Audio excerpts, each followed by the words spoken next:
শেখ হাসিনা সরাসরি আঙ্গুল তুলে দেখিয়েছেন কিভাবে প্রথমে ডক্টর বাটপার ইউনূস এবং পরবর্তীতে ত্রয়োদশ জাতীয় সংসদ নির্বাচনের পর ক্ষমতায় আসা বর্তমান তারেক রহমানের বিএনপি সরকার এই স্বাধীন বাংলাদেশকে আবার সেই পুরনো অন্ধ এবং পেছনের দিকে হাঁটা পাকিস্তানি ভাবধারার ছায়ার নিচে ফিরিয়ে নিয়ে যাওয়া এক ভয়ঙ্কর ও বিপজ্জনক খেলায় মেতে উঠেছে।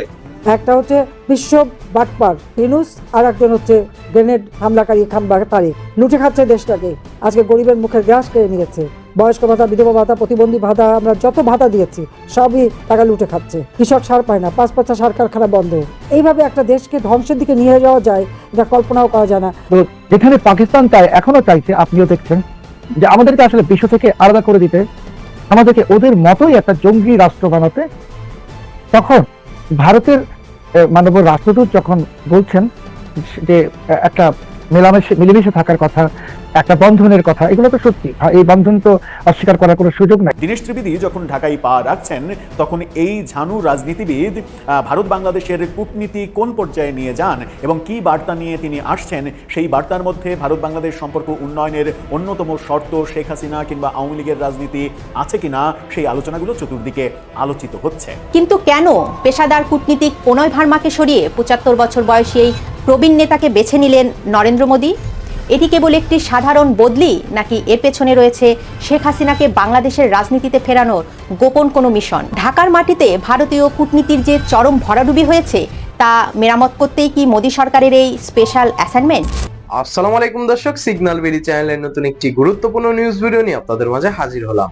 প্রিয় দর্শক, বাংলাদেশের বর্তমান রাজনৈতিক প্রেক্ষাপট জানতে যারা এই ভিডিওটিতে ক্লিক করেছেন, তাদের সবাইকে বলবো আপনারা ধৈর্য সহকারে পুরো ভিডিওটি দেখতে থাকুন, কারণ এই ভিডিওটিতে এমন কিছু তথ্য বা তথ্য শেয়ার করা হয়েছে যা জানলে আপনারা অবাক হবেন।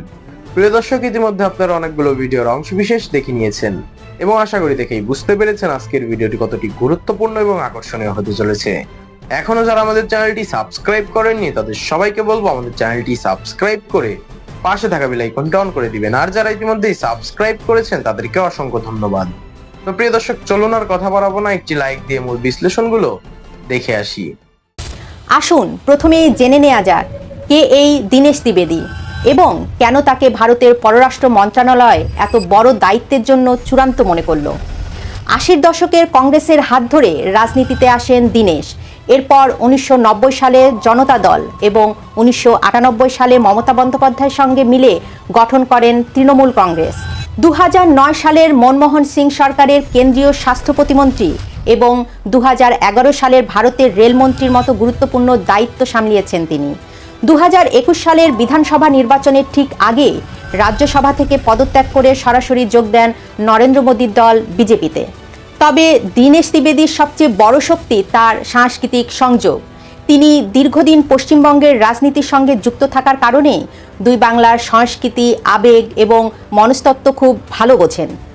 সবচেয়ে বড় কথা, তিনি ঝরঝরে বাংলা বলতে পারেন এবং তিনি দক্ষ সেতারবাদক। দুই বাংলার এই নারীর টানকে ব্যবহার করতেই মোদী সরকার তাকে ঢাকার দূত হিসাবে নির্বাচিত করেছে। কিন্তু প্রশ্ন হলো, হুট করে একজন পেশাদার কূটনীতিকের বদলে কেন রাজনৈতিক নেতাকে দরকার পড়ল? উত্তরটা লুকিয়ে আছে বিদায়ী হাই কমিশনার প্রণয় ভার্মা এবং তার টিমের চরম ব্যর্থতার মধ্যে। ভারতীয় কূটনীতিক মহলে এখন তীব্র সমালোচনা চলছে যে বাংলাদেশ ইস্যুতে দিল্লি সাউথ ব্লক সম্পূর্ণ অন্ধের মতো কাজ করেছে। বিশেষ করে ছাত্র জনতার গণ অভ্যুত্থানের মুখে শেখ হাসিনা সরকারের যে পতন হতে পারে তার বিন্দুমাত্র আগাম আভাস দিতে পারেনি ঢাকার ভারতীয় হাই কমিশন। সমালোচকদের ভাষ্য, ঢাকায় কর্মরত বেশিরভাগ ভারতীয় কূটনীতিকরা মাঠ পর্যায়ে জনমানুষের ক্ষোভ বুঝতে ব্যর্থ হয়েছিলেন। তারা ব্যস্ত ছিলেন তৎকালীন সরকারি দলের উচ্চ পর্যায়ে নেতাদের কাছ থেকে সুযোগ সুবিধা নিতে।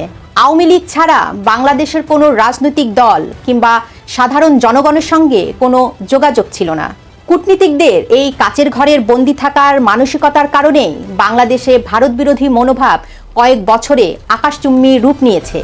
এখানেই শেষ নয়, বিদায়ী হাই কমিশনার প্রণয় ভার্মাকে নিয়ে গুঞ্জন রয়েছে।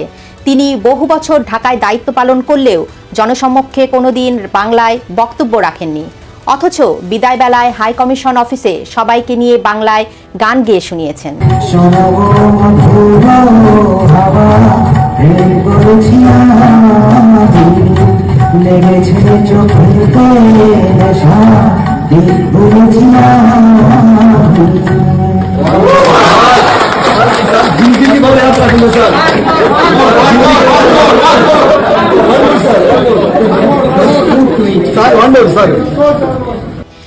বিশ্লেষকরা প্রশ্ন তুলেছেন যে ভাষার আবেগ দিয়ে বাংলাদেশের মানুষের মন জয় করা যেত, সেই ভাষা কেন তিনি দায়িত্ব পালনের সময় ব্যবহার করলেন না? কেন শুধু বিদায়ের দিনই তার বাংলা প্রীতি উথলে উঠল? এই মনস্তাত্ত্বিক দূরত্বই প্রমাণ করে কেন ভারতীয় কূটনীতি বাংলাদেশের সাধারণ মানুষের মন থেকে দূরে সরে গেছে। ভারতীয় গণমাধ্যম হিন্দুস্তান টাইমস তাদের এক প্রতিবেদনে স্পষ্ট লিখেছে, ৭৫ বছর বয়সী প্রবীণ নেতা দীনেশ ত্রিবেদীকে ঢাকায় পাঠানো ভারতের পররাষ্ট্র মন্ত্রণালয়ের পেশাদার কূটনীতিকদের জন্য এক ধরনের কঠোর জবাবদিহিতার বার্তা। মোদী সরকার আমলাদের ওপর নির্ভরতা কমিয়ে এখন রাজনৈতিক নেতাদের মাঠে নামাচ্ছে। কূটনৈতিক বিশ্লেষকদের মতে দীনেশ ত্রিবেদীর মতো একজন ব্যক্তিত্বকে পাঠানোর মূল উদ্দেশ্য হল ঢাকায় বসে যারা দুই দেশের সম্পর্ককে নিজেদের ব্যক্তিগত আখের গোছানোর মাধ্যম বানিয়ে ফেলেছিল, সেই ধান্দাবাজদের সিন্ডিকেট ভেঙে দেওয়া। দীনেশ ত্রিবেদী যেহেতু কোনো আমলা নন, তিনি সরাসরি নরেন্দ্র মোদী ও অমিত শাহের গুডবুকে থাকা একজন শীর্ষ নেতা। তাই ঢাকায় এসে তাকে কোনো স্থানীয় সুযোগ সন্ধানী রাজনৈতিক চামচাদের ওপর নির্ভর করতে হবে না। তিনি সরাসরি ঢাকায় সব রাজনৈতিক পক্ষের সঙ্গে, তা সে বিএনপি হোক, জামাত হোক, সবার সাথে আলোচনার টেবিলে বসতে পারবেন।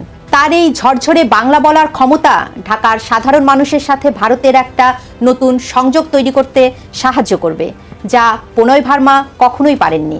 এবার আসা যাক সবচেয়ে গুরুত্বপূর্ণ প্রশ্নে। দীনেশ ত্রিবেদী কি সত্যি শেখ হাসিনাকে বাংলাদেশের রাজনীতিতে ফেরানোর মিশন নিয়ে এসেছেন? ভারত ভালো করেই জানে শেখ হাসিনাকে পুরোপুরি মাইনাস করে বাংলাদেশে ভারতের দীর্ঘমেয়াদী ভূ রাজনৈতিক স্বার্থ রক্ষা করা কঠিন হবে। ঠিক এই জায়গাতে দীনেশ ত্রিবেদীর আগমন। একজন ঝানু নেতা হিসেবে তার প্রথম অ্যাসাইনমেন্ট হবে ঢাকার বর্তমান সরকারের সাথে ভারতের দর কষাকষি করা।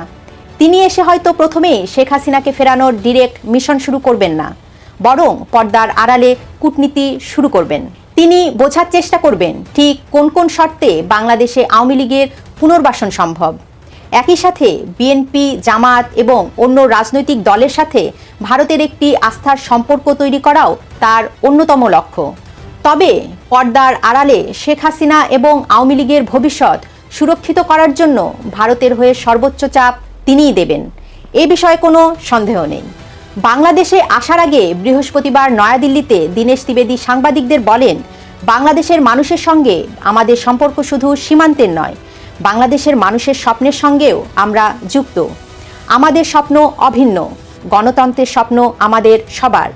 তিনি আরও বলেন, আমি নিশ্চিত নেতাজি সুভাষচন্দ্র বসুর আশীর্বাদ, ভারতের মানুষের শুভকামনা এবং বাংলাদেশের মানুষের সমর্থন আমাকে সাহায্য করবে, যাতে আমরা একসঙ্গে এগিয়ে যেতে পারি এবং আমাদের লক্ষ্য অর্জনে সফল হতে পারি। অর্থাৎ নেতাজি সুভাষচন্দ্র বসুর কূটনীতির শিক্ষা নিয়ে বাংলাদেশে এসেছেন দীনেশ ত্রিবেদী। শুক্রবারেই ঢাকা পৌঁছেছেন দীনেশ ত্রিবেদী। তার এই আগমন বাংলাদেশের রাজনৈতিক আকাশে এক নতুন সমীকরণের জন্ম দিয়েছে। তিনি কি পারবেন প্রণয় ভার্মার রেখে যাওয়া ব্যর্থতা স্তূপ সরিয়ে বাংলাদেশ ভারত সম্পর্ককে এক নতুন সুরে বাঁধতে? ঝরঝরে বাংলায় কথা বলা এই সেতারবাদক ঢাকার মাটিতে ভারতের পক্ষে কোন সুর বাজান, সেটাই এখন দেখার বিষয়। আপনার কি মনে হয় একজন রাজনৈতিক নেতাকে হাই কমিশনার করে পাঠানো কি মোদী সরকারের সঠিক সিদ্ধান্ত? দীনেশ ত্রিবেদী কি পারবেন বাংলাদেশে ভারতের হারানো নিয়ন্ত্রণ পুনরুদ্ধার করতে? নয়াদিল্লি থেকে ভারতীয় সংবাদ মাধ্যম এই সময়কে দেওয়া বাংলাদেশের প্রধানমন্ত্রী শেখ হাসিনার এক্সক্লুসিভ ও বিস্ফোরক সাক্ষাৎকারের দ্বিতীয় পর্ব নিয়ে আজ আপনাদের সামনে হাজির হয়েছি। ডক্টর ইউনূসের পর তারেক রহমানের বর্তমান বিএনপি সরকারের আমলে বাংলাদেশকে পাকিস্তানি ভাবধারায় ফিরিয়ে নেওয়ার যে চক্রান্ত, জামাতকে প্রশ্রয়, মাজার ও সংখ্যালঘুদের উপর বর্বরচিত হামলা, তারেকের সাথে দিল্লির নতুন ইনিংসের কেন দীর্ঘস্থায়ী হবে না, তা নিয়ে একটি রাজনৈতিক আলোচনা আপনাদের সামনে আমরা তুলে ধরার চেষ্টা করব এবং বিস্ফোরক এই কথাগুলো শেখ হাসিনা বলেছেন। ভারতের অন্যতম খ্যাতনামা এবং প্রভাবশালী গণমাধ্যম এই সময়কে একটি দীর্ঘ, খোলামেলা এবং এক্সক্লুসিভ সাক্ষাৎকার দিয়েছেন বাংলাদেশের সাবেক প্রধানমন্ত্রী শেখ হাসিনা। গণভবন ছেড়ে আসা, ইস্তফা না দেওয়ার নেপথ্যের কারণ থেকে শুরু করে বর্তমান তারেক সরকারের ব্যর্থতার মূল্যায়ন, সব বিষয়ে তিনি হাটে হাড়ি ভেঙে দিয়েছেন। আজ আমরা কথা বলবো এই সাক্ষাৎকারের সবচেয়ে গুরুত্বপূর্ণ এবং চাঞ্চল্যকর অংশ, তৃতীয় পর্ব নিয়ে, যেখানে শেখ হাসিনা সরাসরি আঙ্গুল তুলে দেখিয়েছেন কিভাবে প্রথমে ডক্টর বাটপার ইউনূস এবং পরবর্তীতে ত্রয়োদশ জাতীয় সংসদ নির্বাচনের পর ক্ষমতায় আসা বর্তমান তারেক রহমানের বিএনপি সরকার এই স্বাধীন বাংলাদেশকে আবার সেই পুরনো, অন্ধ এবং পেছনের দিকে হাঁটা পাকিস্তানি ভাবধারার ছায়ার নিচে ফিরিয়ে নিয়ে যাওয়া এক ভয়ঙ্কর ও বিপজ্জনক খেলায় মেতে উঠেছে। দর্শক ভাবুন একবার যে পাকিস্তান 1971 সালে দেশের 30 লক্ষ মানুষকে হত্যা করেছে, 2 লক্ষ মা বোনের ইজ্জত লুণ্ঠন করেছে, আজ সেই পাকিস্তানি শক্তিকে সামরিক, প্রশাসনিক এবং শিক্ষা ব্যবস্থায় পুনর্বাসিত করা হচ্ছে, আর একে গালভরা নাম দেওয়া হচ্ছে নতুন কূটনীতি বা ভারসাম্যের কূটনীতি। আজকের এই ভিডিওতে আমরা শেখ হাসিনার দেওয়া প্রতিটি অকাঠ্য যুক্তি, ঐতিহাসিক সত্যের রেফারেন্স এবং বর্তমান তারেক সরকারের ভণ্ডামির মুখোশ টেনে ছেড়ে ফেলব। কেন ভারতের সাথে বিএনপির এই তথাকথিত নতুন ইনিংস কোনোদিন দীর্ঘস্থায়ী হবে না, কেন মাজার আর সংখ্যালঘুর উপর হামলা বন্ধ হচ্ছে না, আজ তার 1 ইঞ্চি পোস্টমর্টম করব। শেষ পর্যন্ত দেখুন আজ মাঠের আসল সত্যের বিস্ফোরক রাজনৈতিক যে বিশ্লেষণ সেটা আপনাদের সামনে তুলে ধরবো। বন্ধুরা, আসুন আমরা এই সময় পত্রিকায় প্রকাশিত শেখ হাসিনার সেই দীর্ঘ সাক্ষাৎকারের মূল টেক্সট এবং তার পিছনে ভূ রাজনীতির সত্যটা একটু গভীরভাবে খতিয়ে দেখি। বাটপার ইউনূসের অন্তর্বর্তী সরকারের জামানতেই নয়াদিল্লির সঙ্গে দূরত্ব বাড়িয়ে ঢাকা যে ইসলামাবাদের সাথে বা ইসলামাবাদের চরম কাছাকাছি এসেছিল, অভিযোগ কিন্তু আন্তর্জাতিক মহলে অনেক আগে থেকেই উঠেছিল। আর গত ফেব্রুয়ারি 12 তারিখে নির্বাচনের পরও পাকিস্তানের সঙ্গে সেই সখ্যতা মাখামাখি আরো কয়েক গুণ বাড়িয়ে চলছে বর্তমান বিএনপি ও তারেক রহমান ওরফে কার্ড বিক্রি করা ভাইয়া সরকার। এই বিষয়ে মুজিব কন্যা শেখ হাসিনা যে পর্যবেক্ষণ দিয়েছেন তা এদেশের প্রতিটি দেশপ্রেমিক নাগরিকের মনের কথা। তিনি স্পষ্ট করে বলেছেন, রাষ্ট্র হিসেবে পাকিস্তানের সঙ্গে স্বাভাবিক সম্পর্ক থাকতেই পারে। হ্যাঁ দর্শক, রাষ্ট্র হিসেবে সম্পর্ক থাকতে পারে, লেনদেন থাকতে পারে, সেটা একটা আলাদা বিষয়। উনি যথার্থই বলেছেন বলে আমরা বিশ্বাস করি। কিন্তু স্বাভাবিক সম্পর্ক রাখা আর পাকিস্তানের ভাবধারায় রাষ্ট্রকে ফিরিয়ে নেওয়া, এই দুটো বিষয় কিন্তু এক নয়। সে কথাটাই তিনি তুলেছেন।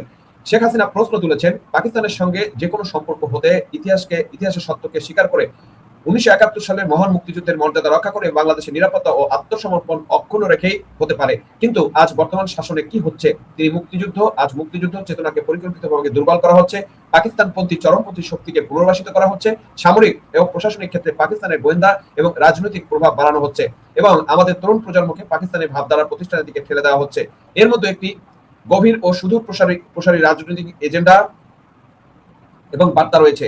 সাবেক প্রধানমন্ত্রীকে যখন প্রশ্ন করা হয়েছিল ইউনূস ও তারেক রহমান আমলের এই অতি ঘনিষ্ঠতাকে আপনি কিভাবে ব্যাখ্যা করবেন, আওয়ামী লীগ সুপ্রিমোর সেই জাজাল্যমান যে বক্তব্য বা জবাব তিনি দিয়েছেন, আজ ঢাকার শাসকদের মুখে সেটা একটা চপেটাঘাত হিসেবে পড়েছে। তিনি পাল্টা প্রশ্ন করেছেন, যারা আজ পাকিস্তানের সঙ্গে এই অতি ঘনিষ্ঠতাকে নতুন কূটনীতি বলে প্রচার করছেন, তাদের কাছে আমার প্রশ্ন, পাকিস্তানকে 1971 সালের গণহত্যার জন্য আনুষ্ঠানিকভাবে ক্ষমা চেয়েছে? তারা কি যুদ্ধাপরাধের দায় স্বীকার করেছে? তারা কি বাংলাদেশের মানুষের ক্ষতকে সম্মান দিয়েছে? যদি না করে থাকে তাহলে এত তাড়াহুড়া করে সামরিক ও কৌশলগত ঘনিষ্ঠতা কেন? হ্যাঁ ভাই দর্শক, আপনারা ঠিকই শুনছেন, এটাই হলো আসল প্রশ্ন। এই অতিরিক্ত ঘনিষ্ঠতা শুধু কূটনীতিক বিষয় নয়, এটি বাংলাদেশের আত্মপরিচয়ের উপর চরম আঘাত। শেখ হাসিনা পরিষ্কার সতর্ক করে দিয়েছেন, যারা 1971-কে ভুলে যান তারা বাংলাদেশকে বোঝেন না, আর যারা আজ বাংলাদেশকে পাকিস্তানের ছায়ায় ফেরাতে চান তারা মূলত বাংলাদেশের ভবিষ্যৎ নিয়ে অত্যন্ত বিপজ্জনক এবং আত্মঘাতী খেলা খেলছেন। বন্ধুরা, ইন্টারভিউয়ের দ্বিতীয় অংশে উঠেছে এদেশের তথাকথিত লিবারেল ও ভোটারদের এক চরম ভণ্ডামির কথা। গত 12 ফেব্রুয়ারি নির্বাচনে পরে বহু মানুষ সুশীল সেজে প্রচার করছেন যে তারা নাকি পাকিস্তানপন্থী মৌলবাদী শক্তি জামাতকে ঠেকাতে বাধ্য হয়ে বিএনপিকে ভোট দিয়েছেন। এই সময় যখন শেখ হাসিনাকে প্রশ্ন করলো তারেক রহমানের নেতৃত্বে বিএনপি সরকার কি জামাত বিরোধী সেই রায়ের ন্যূনতম মর্যাদা দিতে পেরেছে, তখন শেখ হাসিনা যে উত্তর দিয়েছেন তা এদেশের বোকা ভোটারদের চোখ পুরোপুরি খুলে দেওয়ার জন্য যথেষ্ট। তিনি বলছেন, যারা ভেবেছিলেন বিএনপি ক্ষমতা এলে জামাতের চেয়ে অপেক্ষাকৃত ভালো হবে, তারা আসলে ইতিহাস ভুলে গিয়েছেন। বিএনপি জামাত একই মুদ্রার এপিঠ আর ওপিঠ। ইতিহাস সাক্ষী, খোদ বিএনপির হাত ধরে বাংলাদেশের রাজনীতিতে যুদ্ধাপরাধীদের দল জামাত ইসলামীর প্রথম পুনর্বাসন হয়েছিল। জামাত ইসলামী দীর্ঘদিনের বিশ্বস্ত জোট সঙ্গী। এরা মুখে ভিন্ন নীতি বা আদর্শের কথা বললেও ভিতরে ভিতরে এরা উভয়ই এই একই মুক্তিযুদ্ধ বিরোধী রাজনৈতিক চেতনার অংশীদার। এদের আলাদা করে দেখার কোনো সুযোগ নেই। হাসিনা বর্তমান সরকারের দিকে তীব্র প্রতিক্রিয়া দিয়ে পাল্টা প্রশ্ন ছুড়ে দিয়েছেন, যদি মানুষ জামাতকে ঠেকাতে বিএনপিকে ভোট দিয়ে থাকে তাহলে বিএনপি কেন ক্ষমতায় এসে মৌলবাদী শক্তিকে এমন নগ্নভাবে প্রশ্রয় দিচ্ছে? কেন আজ স্বাধীন বাংলাদেশে অলিদের মাজার এবং সুফিদের দরগা নিরাপদ নয়? কেন প্রতিনিয়ত দরগাগুলো হামলা ও ভাঙচুর চালানো হচ্ছে? কেন আজ দেশের হিন্দু, বৌদ্ধ, খ্রিস্টান, আহমদিয়া এবং আদিবাসী কোনো সংখ্যালঘু সমাজে নিরাপদ বোধ করছেন না? কেন আজ চরম আতঙ্কের মধ্যে দিন কাটাচ্ছেন তারা? শিক্ষা ব্যবস্থা থেকে শুরু করে পাঠ্যপুস্তকের সাংস্কৃতিক, প্রশাসন, শিক্ষা প্রতিষ্ঠান প্রতিটি জায়গায় আজ অসাম্প্রদায়িক চেতনার উপর বর্বরচিত আঘাত আসছে। এই প্রশ্নের উত্তর কি তারেক রহমান দিতে পারবেন না, কারণ উগ্রপন্থীদের কাঁধে চড়েই তারা ক্ষমতার সিংহাসনে বসেছেন। বন্ধুরা, এবার আসি ইন্টারভিউয়ের সবচেয়ে সংবেদনশীল এবং ভূ রাজনৈতিক অংশে। ভারতের মোদী সরকার যখন তারেক সরকারের সঙ্গে দ্বিপাক্ষিক সম্পর্কের একটি নতুন ইনিংস শুরু করেছে, তখন এই সময় শেখ হাসিনাকে একটি অত্যন্ত সোজা এবং কঠিন প্রশ্ন করেছিল, এর ফলে কি আপনার অবস্থান দুর্বল হচ্ছে? আর দ্বিপাক্ষিক সম্পর্কের স্বার্থে ভারত যদি আপনাকে বিচারের জন্য ঢাকায় এই সরকারের কাছে ফেরত পাঠাতে চায়, তবে আপনার পদক্ষেপ কি হবে? মুজিব কন্যার এই প্রশ্নের জবাবে যে আত্মবিশ্বাস ও রাজকীয় তেজ ছিল তা দেখার মতো। তিনি অত্যন্ত পরিপক্ব কূটনীতিকদের মতো বলেছেন, একটি সার্বভৌম গণতান্ত্রিক রাষ্ট্র হিসেবে ভারত তাদের কূটনীতিক কার্যক্রম পরিচালনা করে। বাংলাদেশে যে সরকারি ক্ষমতায় থাকুক তাদের সঙ্গে ভারতের যোগাযোগ বা সম্পর্ক থাকবে, এটাই স্বাভাবিক। শেখ হাসিনা বুক ফুলিয়ে বলেছেন, এর সাথে আমার অবস্থান দুর্বল হওয়ার কোনো প্রশ্নই আসে না, কারণ শেখ হাসিনার রাজনৈতিক অবস্থান অন্য কোনো বিদেশি রাষ্ট্র কিংবা বাইরের সরকারের সমর্থনের উপর নির্ভরশীল নয়। আমার অবস্থান নির্ভর করে সম্পূর্ণ বাংলাদেশের মানুষের ভালোবাসার উপরে। দর্শক, এটা কি বলে রাজনৈতিক নেতা? এই রাজনৈতিক নেতার এই যে বক্তব্য, যে দেশের মানুষের প্রতি যে চরম আত্মবিশ্বাস এবং সেটাই যে তার মূল শক্তি, সেটাই কিন্তু এখানে তুলে ধরেছেন। ভারত বা পাকিস্তান বা অন্য কোনো দেশ তার প্রভু নয়, সেটা কিন্তু উনি স্পষ্ট করেছেন। তবে তিনি কঠিন সময়ে পাশে থাকার জন্য ভারতের জনগণ এবং সরকারকে কৃতজ্ঞতা প্রকাশ করেন। তিনি মনে করিয়ে দিয়েছেন, সরকার থাকতে তিনি ভারতের সাথে সম্পর্ক উন্নয়ন করেছিলেন সম্পূর্ণ বাংলাদেশের জনগণের স্বার্থে, কিন্তু নিজ দেশের সার্বভৌমত্ব নিয়ে তিনি কখনো কোনো রাষ্ট্রের কাছে বিসর্জন দেননি বা নত হননি।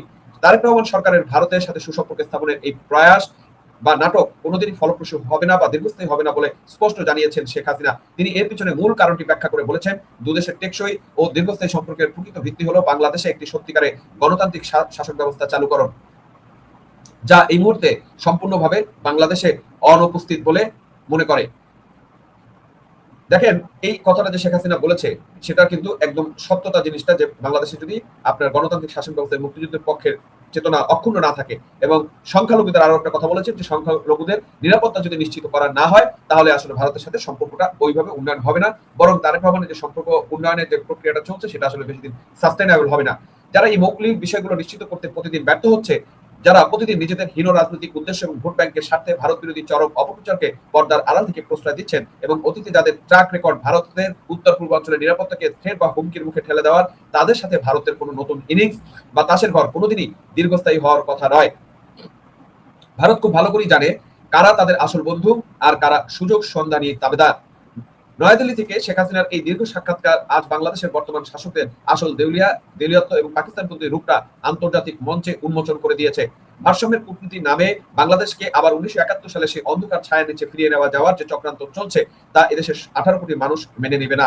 মাজার ভাঙা, সংখ্যালঘুদের উপর নির্যাতন আর ইতিহাস বিকৃতি, এই রাজত্ব বেশি দিন টিকতে পারে না। শেখ হাসিনা স্পষ্ট করে দিয়েছেন তার শক্তি এদেশের জনগণ, আর সেই জনগণই একদিন এই তাবেদার ও চক্রান্তকারী সরকারের অবসান ঘটাবে।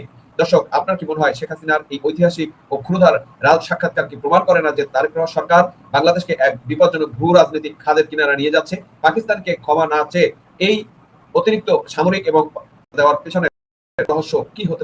প্রিয় দর্শক, ইতিমধ্যে আপনারা আমাদের পুরো ভিডিওটি দেখেছেন। ভিডিওটি দেখে কি জানলেন এবং বুঝলেন, অবশ্যই আপনাদের মূল্যবান মতামতটি আমাদের কমেন্ট বক্সে জানাতে ভুলবেন না।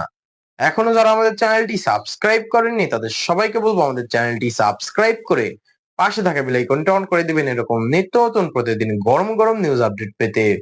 ধন্যবাদ সবাইকে।